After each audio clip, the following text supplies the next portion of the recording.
Lonjakan harga minyak goreng masih menjadi topik hangat, sebab minyak goreng menjadi salah satu komoditas yang memiliki peranan penting dalam perekonomian masyarakat Indonesia dan menjadi salah satu komoditas 9 bahan pokok.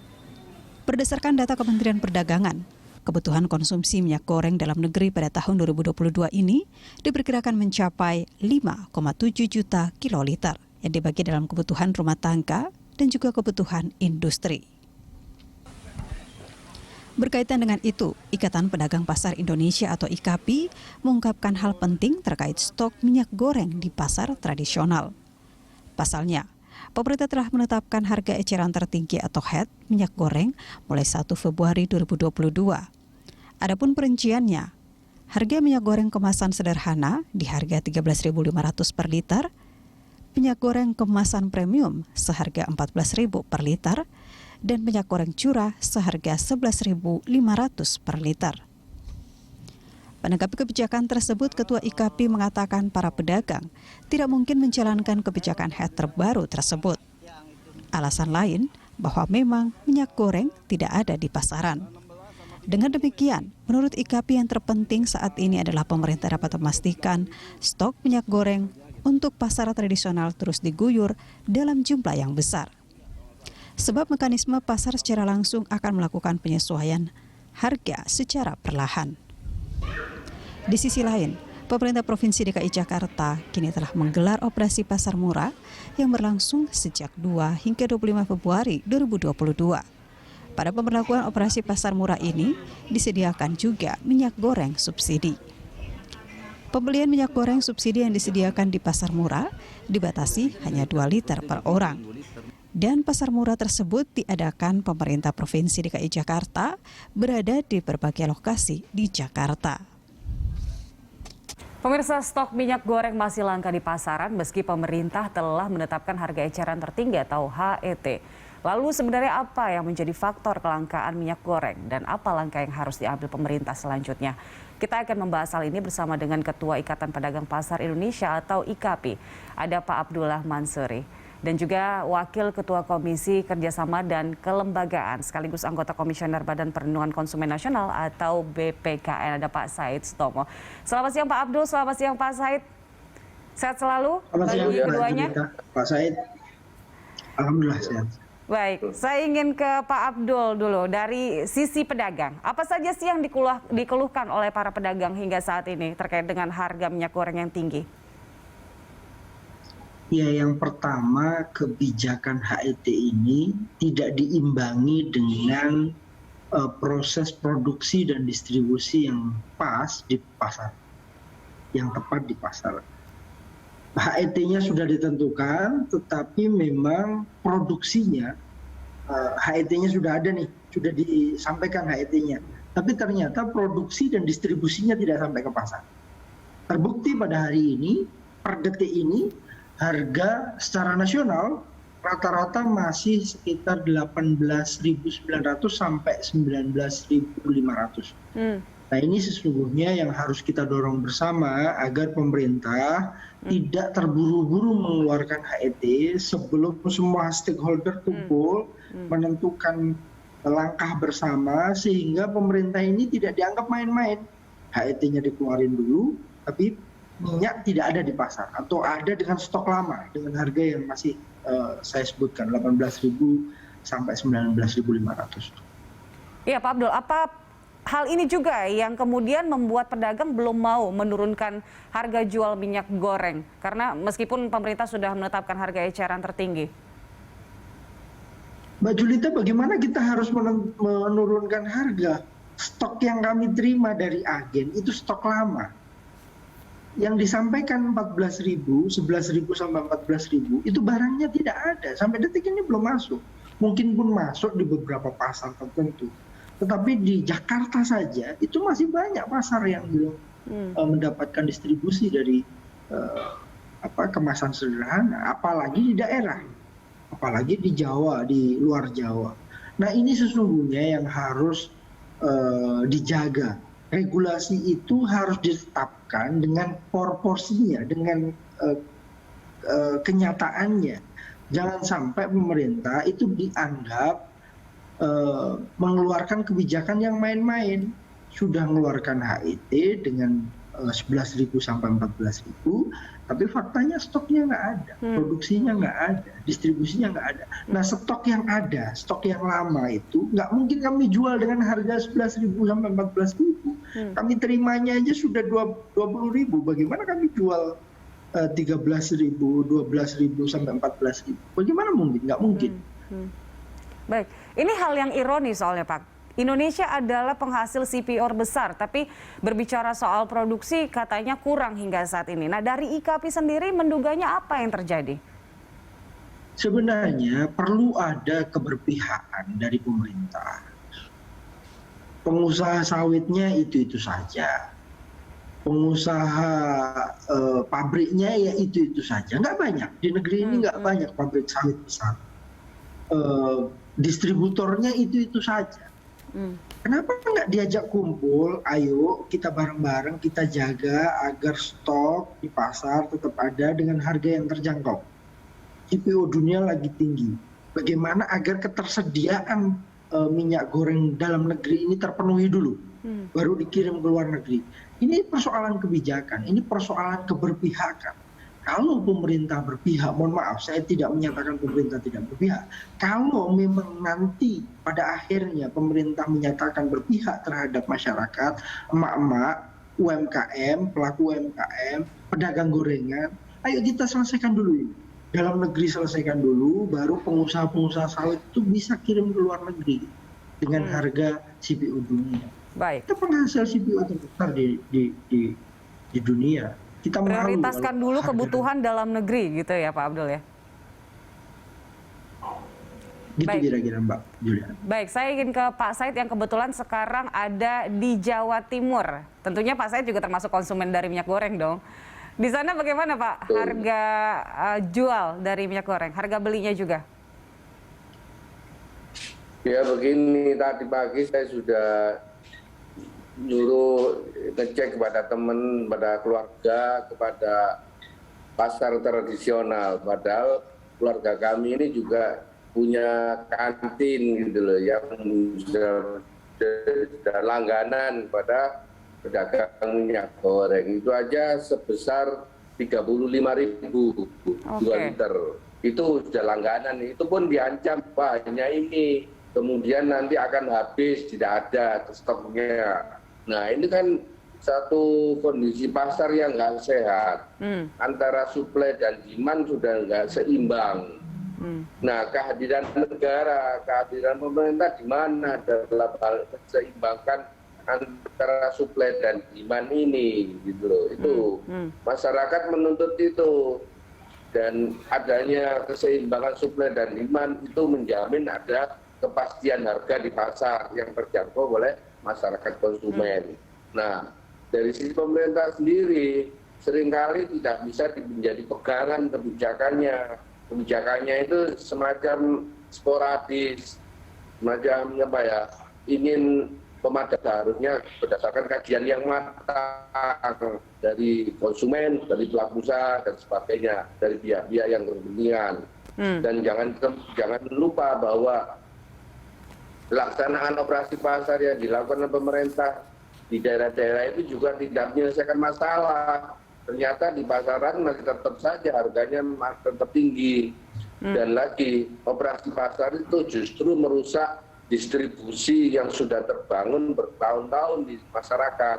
Itu akan menyebabkan asas manfaat itu tidak merata.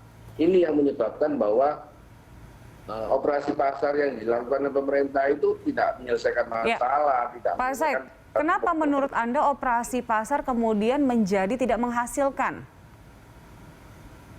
Ya itu hanya memadam kebakaran aja. Habis kebakarannya sudah reda ya muncul lagi kebakaran lagi gitu loh. Kenapa? Karena di situ ada satu distribusi yang dirusak. Satu distribusi pasar yang sudah terbangun selama ini menjadi tidak berfungsi gitu loh. Ketika operasi pasarnya berhenti, kemudian ya ngambil keuntungan lagi, bahkan mengambil keuntungan nilai kerugian yang sudah dirusak oleh operasi pasar itu tadi gitu loh. Ya. dari rantai distribusi minyak goreng, menurut Anda yang paling harus diperbaiki saat ini itu yang bagian rantai mana sih Pak Said? Ya, kalau memang ada subsidi, saya dengar bahwa Badan Pengelola Dana Perkebunan Sawit, kelapa sawit, sekarang ini mengelola dana sebesar 7,6 triliun rupiah untuk distribusi 16 miliar liter untuk masyarakat. Nah ini pertanggungjawabannya gimana pelaksanaannya? Sehingga kenapa? Karena di pasar selama ini tidak ada pengaruh sama sekali dengan ada dana 7,6 triliun itu, gitu loh. Nah, masyarakat sekarang mempertanyakan itu, mana dana itu memang diberdayakan untuk menstabilkan harga minyak goreng atau tidak? Nah, kita nggak tahu itu. Baik, ini harusnya. Nah, fungsi badan pengelola dana itu bagaimana, pengelola dana untuk apa? Ya itu yang menjadi pertanyaan kita gitu. Dan itu sudah dipublikasikan lewat media seminggu yang lalu katanya. Dan kita juga masih menunggu ya bagaimana kejelasan dari Badan Pengelola Dana Perkebunan Kelapa Sawit ini terkait dengan dana subsidi yang tidak sedikit sebenarnya ya Pak Said ya. Kita masih akan lanjutkan dialog kita, pemirsa usai jeda tetaplah bersama kami di Landstalk. Beri dulu.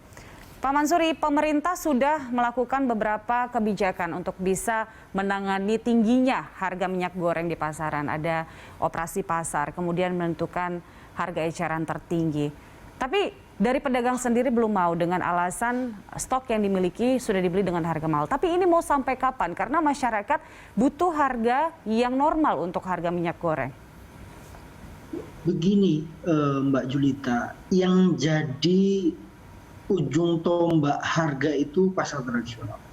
Yang diuber-uber mak-mak itu kami. Jadi yang sulit itu kami sesungguhnya. Nah, persoalan kebijakan, entah itu HET, entah itu produksi, harusnya itu dari awal dikomunikasikan. Baik pedagang, kira-kira bagaimana kalau harganya 14.000? Pasti kami tanya, dari pabrik berapa?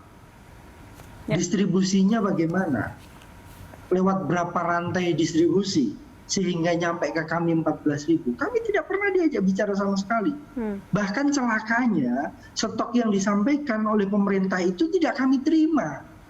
Jadi jangan dianggap bahwa kami nggak mau menurunkan harga, stoknya nggak ada. Coba bayangkan anggota kami harus menjual 14.000 dengan stok lama yang kami beli 20.000 ke atas, 20.000 ke atas. Kan nggak mungkin kami menyulitkan anggota kami, nggak mungkin menyulitkan pedagang pasar, nggak mungkin. Nah, makanya kalau mau mengeluarkan kebijakan, harapan kami harus ada dua hal. Yang pertama, koordinasi, komunikasi. Yang kedua, menjaga distribusinya. Distribusinya dipangkas sedemikian rupa. Kalau produksinya tidak ada, mau gimana? Nah, celakanya sekarang distribusi itu diserahkan kepada retail modern, bukan ke pasar tradisional. Kalau ke pasar tradisional, maka kami akan bisa, oh benar, distribusinya sekian, ada barangnya masuk ke agen, masuk ke kami dengan harga sekian. Oh kalau dengan harga sekian, katakanlah masuk ke kami 14.000, paling kami jual 14.500, maka dari awal kami sudah sampaikan, komunikasi. Tadi disampaikan oleh Pak Said, ada persoalan distribusi yang agak carut-marut nih, yang tidak sampai ke tujuan. Harusnya kami diajak bicara. Sebenarnya pedagang, sebenarnya distribusi yang bagus itu bagaimana sih? Sehingga kami bisa menunjukkan jalannya. Tidak kesesat di retail modern, tersesat di mana. Itu yang membuat kami agak gregetan, Mbak. Kenapa kami yang disalahkan, barangnya nggak masuk ke kami.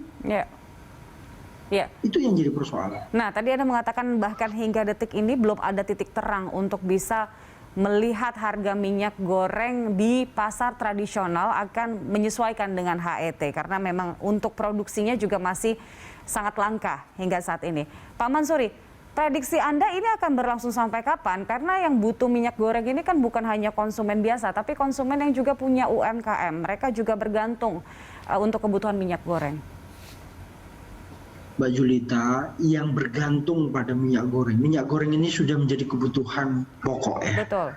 Jadi yang bergantung di minyak goreng ini tidak hanya pedagang gorengan, tidak hanya mak-mak yang rumahan, tidak hanya UMKM skala menengah dan besar, tetapi juga kebutuhan ini sampai ke masyarakat tingkat bawah dengan kebutuhan yang sangat rendah. Nah, kalau minyak goreng ini mau ditetapkan HET-nya, harusnya dari awal komunikasinya dijaga. Ulangi lagi, saya ulang terus-menerus. Karena apa? Saya bawel bicara menekan harga, tetapi distribusinya tidak sampai ke kami buat apa? Nah, kalau HET ditetapkan dan produksinya yang disampaikan pemerintah itu tidak masuk ke pasar, sampai kapanpun tidak akan bisa harganya sesuai HET. Baik, Nah, Pak Mansuri, komunikasi apa sih yang Anda harapkan? Di kementerian sebelumnya, kami sudah mengikuti Kementerian Perdagangan ini mungkin 3 periode atau 4 periode, 20 tahun lebih. Ya. Setiap ada kebijakan selalu mengundang. Pedagang pasar diundang. Asosiasi minyak goreng nabati diundang. Pengusaha pabrik diundang. Agen distributornya diundang. Retail modern diundang. Duduk bersama kita ngobrol. Ini ada subsidi dari pemerintah sekian triliun. Kurang lebih targetnya sekian miliar liter. Kira-kira barangnya akan terproduksi kurang lebih sekitar Januari Februari. Nah, distribusinya bagaimana? Ayo kita jaga bersama. Harga dari pabrik sekian, distributornya sekian, agen sekian, masuk ke pasar sekian. Oke, kita jaga bersama. Kita awasi bersama bagaimana distribusinya, bagaimana produksinya, bagaimana sampai ke pasar. Kami juga bisa ngikuti. Dan kami juga bisa getok anggota kami jika ada kesewenang-wenangan harga. Nah, sekarang kami tidak tahu sama sekali. Kami ini buta sekali. Kami hanya tahu dari media bahwa HET-nya 14.000 sampai 14.000. Sedangkan yang kami ketahui dari anggota kami, stoknya masih stok lama. Dengan harga 20.000 ke atas. Terus kami harus jual 14.000 dengan mereka sudah beli 20.000. Nggak mungkin kami minta anggota kami rugi. Baik, saya duduk bersama, komunikasi.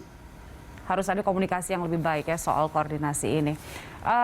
Saya ingin ke Pak Said. Pak Said, untuk bisa melindungi konsumen dalam waktu yang cukup sulit ini ya untuk harga minyak goreng begitu. Bagaimana? Karena dari pedagang sendiri juga belum bisa menurunkan harga minyak goreng begitu. Ya itu tadi bahwa setiap kebijakan yang menyangkut kepentingan publik, apalagi ini kebutuhan dasar ya, seharusnya komunikasi itu dilakukan oleh 3 subjek hukum, tidak hanya regulator saja, tapi juga tidak hanya regulator dan operator, tapi juga masyarakat konsumen yang diwakil di tingkat nasional. Ada BBKM, ada YLKI. Di daerah-daerah itu ada lembaga-lembaga pelindungan konsumen swadaya masyarakat yang selama ini secara swadaya mereka itu melindungi konsumen. Nah itu diajak bicara gitu loh. Dan mereka punya hak mandat di Undang-Undang Pelindungan Konsumen. Nah, dengan adanya gejolak harga ini, masyarakat banyak yang mengeluh pada kami yang aktivis di pelindungan konsumen sering mulai seminggu yang lalu dari teriak-teriak, gimana Mas Said? Ini di pasar kok ada harga tidak ada barang, artinya cara bahasa Jawanya itu ono rego gak ono rupo, ada harga tapi tidak ada wujudnya. Ini gimana ini? Ini ada satu hal yang membuktikan bahwa peranan efektif pemerintah dalam keseimbangan suplai dan demand ini dituntut masyarakat. Seolah-olah kita itu tidak ada yang mengatur keseimbangan suplai dan demand gitu loh. Itu yang kita sesalkan di dalam kondisi pasar minyak goreng ini gitu loh.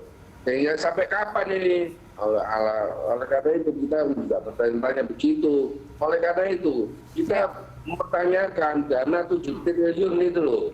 7,6 triliun itu yang dikelola oleh Badan Pengelola Dana Perkebunan Kelapa Sawit itu bagaimana itu? Efektif nggak itu? Jalankan nggak? Itu harus jelas itu. Ke Jawa Timur berapa, Jawa Tengah berapa, dan di daerah berapa, itu perlu jelas itu. Dan tidak itu saja, kebijakan yang harus diterapkan adalah bahwa subsidi itu hanya jangan diserahkan pada pabrikan, pada pelaku usaha. Jadi pada konsumen langsung, konsumen beri kupon dan sebagainya melalui RT RW dan sebagainya, itu yang mereka tahu bahwa masyarakat yang paling butuh terhadap minyak goreng itu tahu, dan sehingga bisa mengendalikan supaya tidak ada panic buying. Jadi RT RW yang tersebar di seluruh Indonesia itu perlu diberdayakan untuk bisa mengontrol, mengendalikan panic buying masyarakat. Jangan sampai pelaku-pelaku pasar bisa mengatakan habis ini pada itu pada ini. Baik. Jadi menurut Anda memang yang terbaik saat ini adalah langsung menyalurkannya kepada masyarakat, gitu ya Pak Said. Kita masih akan lanjutkan pemirsa perbincangan kami, usai jeda pemirsa tetaplah bersama kami di Lat. Mansuri, nah tadi berbicara soal subsidi, apakah memang betul Pak Mansuri menurut Anda untuk saat ini memaksimalkan subsidi untuk pembelian minyak goreng adalah yang terbaik? Dari sudut pandang pedagang seperti apa? Ya, memang harus ada grand design jangka panjang, jangka pendek ya. Jangka pendek kita harus segera menyelesaikan persoalan ini sesegera mungkin. Karena teriakan emak-emak ini akan memicu konflik berlebihan kalau tidak segera disikapi dengan baik. Kegaduhan publik akan terjadi atau akan terus bergulir jika persoalan-persoalan pangan itu tidak segera diselesaikan dengan baik. Nah, kami mendorong ada dua kebijakan yang dalam waktu dekat dan kebijakan jangka panjang. Kebijakan jangka panjang tadi sudah disebutkan oleh Pak Said bahwa ada memang dipersiapkan untuk 6 bulan ke depan subsidi bagi minyak goreng, dan kedepannya lagi juga harus kita pikirkan bagaimana agar pengusaha sawit bisa memprioritaskan produksi dalam negeri sebelum mengirim ke luar negeri. Nah, yang paling jangka pendek adalah bagaimana anggaran yang sudah dikelontorkan pemerintah untuk distribusi ini, ayo kita lakukan bersama-sama, kita awasi bersama, kita jaga bersama, tetapi juga jangan main sendiri. Karena tidak akan mungkin bisa diselesaikan persoalan ini secara sendiri-sendiri. Tidak akan bisa. Ini harus keroyokan. Menyelesaikan persoalan ini harus keroyokan. Pedagang dilibatkan, asosiasi minyak goreng nabati dilibatkan, pabrik dilibatkan, distributor dilibatkan, retail modern. Jangan semuanya distribusinya ke retail modern semua. Pas giliran retail modern nggak ada stoknya, maka lari ke mencari kambing hitam. Kambing hitamnya pedagang pasar. Ya nggak mungkin kalau distribusi itu tidak sampai ke pasar, terus Satgas Pangan datang ke pasar, marahi pedagang. Kalian kalau nggak jual dengan harga 14.000 maka kami denda. Kami akan fight untuk melawan itu. Kami akan bertarung untuk siapapun anggota kami yang diintimidasi dengan intimidasi yang tidak seharusnya. Mereka tidak tahu stoknya itu tidak sampai kami. Baik. Minyak goreng itu nggak sampai ke kami. Kalau nggak sampai ke kami, mana mungkin kami jual dengan harga 14.000. Maka ayolah, ada perlu kerelaan hati di semua pihak, termasuk pemerintah. Ayo dorong ini ke pasar tradisional dulu. Karena ini sebenarnya titik distribusi terbesar ya untuk masyarakat. Kalau di retail modern itu nggak sampai ke pelosok masyarakat, nggak sampai ke pelosok daerah. Kalau di pasar tradisional, yang pertama kebutuhan nasional itu ada di sana terbesar, karena menengah ke bawah itu ada di sana. Emak-emak bombok yang membutuhkan sentuhan distribusi subsidi itu ada di sana. Maka ayo selesaikan dulu di pasar tradisional. Produksinya, distribusinya digenjot di pasar tradisional. Setelah pasar tradisional selesai, silakan tempat lain, silakan retail modern. Kami ini anak kandung negeri ini. Jangan retail modern dulu dipenuhi stoknya, baru pasar tradisional. Kembali, kebutuhan terbesar itu di pasar tradisional, Mbak. Baik, apalagi mungkin di daerah-daerah ya, Pak Mansuri ya. Apalagi di daerah-daerah. Dan faktanya Mbak Julita, faktanya, di luar kota, di luar daerah, seperti Papua, Ambon, itu harganya jauh lebih tinggi dibanding di Jawa. Kenapa? Distribusinya lebih mahal. Kalimantan, katakan. Itu distribusinya lebih mahal. Maka selesaikan dulu distribusi. Baik. Kalau distribusinya aman, silakan Satgas Pangan mau masuk ke pasar, KPPU mau masuk ke pasar, lihat, kami welcome. Silakan makan, bahkan kami dampingi. Baik. Ya, semoga ini didengarkan oleh pemerintah dan juga pihak-pihak yang terkait ya, masalah komunikasi, masalah rantai distribusi dan seterusnya. Terima kasih Pak Mansuri telah bergabung bersama kami, dan juga tadi pemirsa ada Pak Said Sutomo, Wakil Ketua Komisi Kerjasama dan Kelembagaan dan juga sekaligus anggota Komisioner Badan Perlindungan Konsumen Nasional yang juga telah sempat bergabung bersama kami tadi. Sekali lagi saya ucapkan terima kasih Pak Mansuri, sehat selalu. Terima kasih Mbak. Selamat siang. Ayo belanja ke pasar tradisional. Selamat siang. Ya pemirsa, itu dia perbincangan kami.